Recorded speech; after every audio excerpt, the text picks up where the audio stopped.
Now at the age of 18, Temujin had his wife, his small family, and protection. He had come a long way since his childhood, but problems are never too far around the corner, and as Temujin enjoys his newfound comfort, trouble presents itself.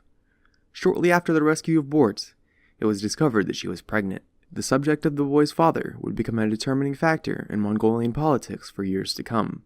Temujin would give his firstborn the name Jochi, or guest, in Mongolian. At the time, Temujin's small band were guests in Jamuka's larger tribe, and the name may have been used as a token of appreciation to Jamuka's hospitality.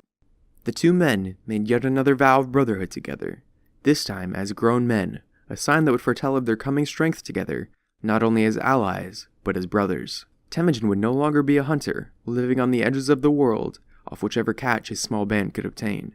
He was now a herder, and with the luxuries of a large herd comes the threat of anyone else who wants to take those luxuries from you.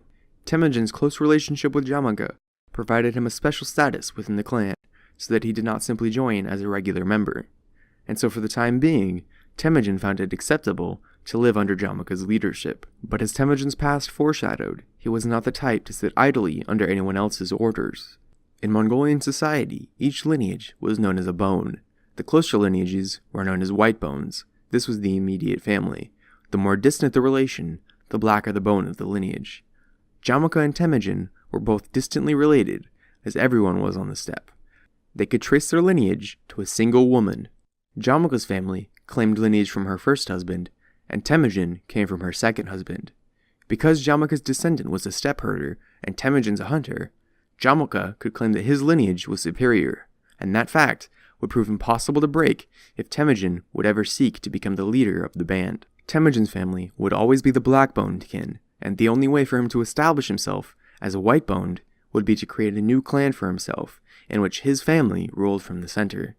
And this thought would become tempting, as over time, Jamuka began to treat Temujin less like a sworn blood brother and more like a black-boned younger cousin. One day, while the band made their way for summer pasture, the two, like usual, rode at the front of the long train of family and followers.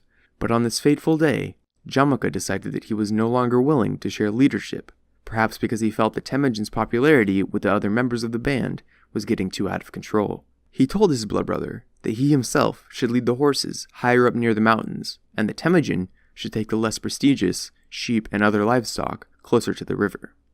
In this power play, Jamuka was asserting his power as the white-boned leader of the group, and showing the rest of the band that Temujin was still black-boned. Upon hearing this, Temujin consulted with his mother.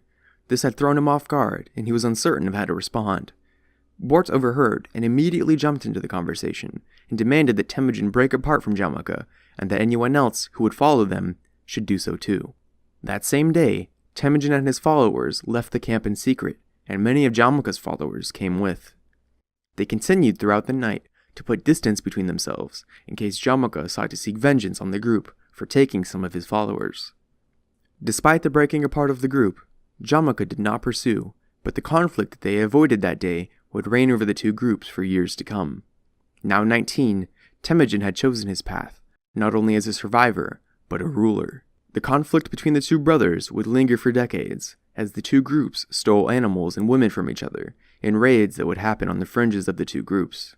The next chapter in their history saw the two camps grow larger and larger as they each acquired followers and power.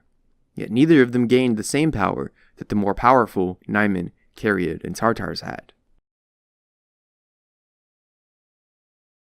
Now 27, Temujin felt capable of asserting himself as Khan, the ruler of all Mongols, in a play that he had hoped would result in Jamuka's followers deserting to his camp. He summoned his followers to a steppe beside the Blue Lake, where they held a Kurultai, the Mongolian voting event in which families showed their support by simply being present.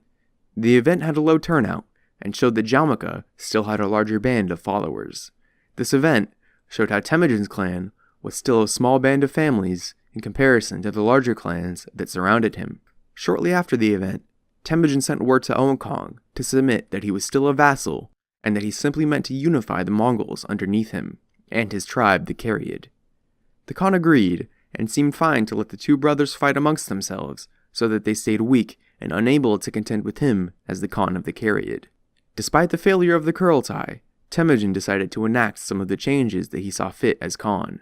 In most larger clans, the Khan had a complex of gurs in the center of the camp, which were inhabited by the white-boned relatives of the Khan, which served as the center of the leadership of the entire clan. Temujin, however, decided to assign responsibilities, and therefore the gurs, to those who seemed the most capable or loyal to the Khan, rather than by blood or bone. Jamuka, and all of the rest of the white-boned families that supported him, saw these changes, and Temujin himself, as foolish and insolent. The growing fear of Temujin and his new ideas created a powerful desire to put him in his place. Stick around next time for Temujin's continued struggles on the Mongol steppe. Support the channel on Patreon, and subscribe for weekly animated history videos.